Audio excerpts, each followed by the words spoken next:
احترام میکنم. التماس میکنم به سوال من حتما جواب دهید. عاشقی خوب است یا گنده؟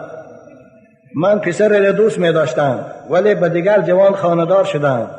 من چیکار کنم؟ خواهر عزیز، اولش که در اسلام دوستداری و عاشق معشوقی نیست.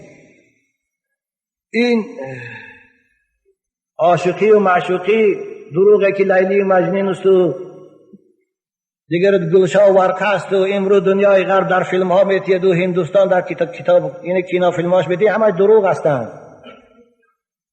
اسلام عشق احترام میکند وقتی که شوهر به همسر خودش عشق داشته باشد. شوهر با همسرش عاشق باشد یا زن با شوهرش عاشق باشد، این در نظر اسلام خوب است.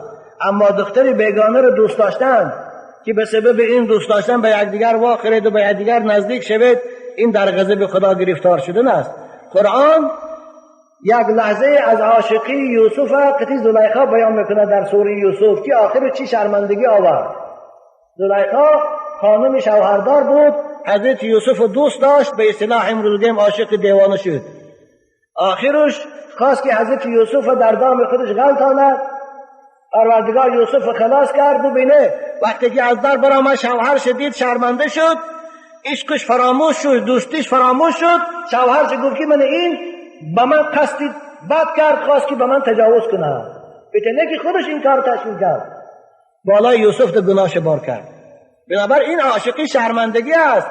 هزارها من عاشقا رو دیدم که عاشق معشوق شده شوهر میتونن بعد یک هفته جدا شد ایستادیان. بنابر همین خواهر عزیز، وقتی که شما با نکاح اسلامی شوهر کرده، شوهرتان دوست داره، هر محبتی که داره به شوهرتان استفاده بره، به او صرف کنه، او جوانی پیشتر دوست می‌داشتگیتان فراموش کنه، حرکت کنه فراموش کنه، و الا زندگی شما خوب نمیگذرد.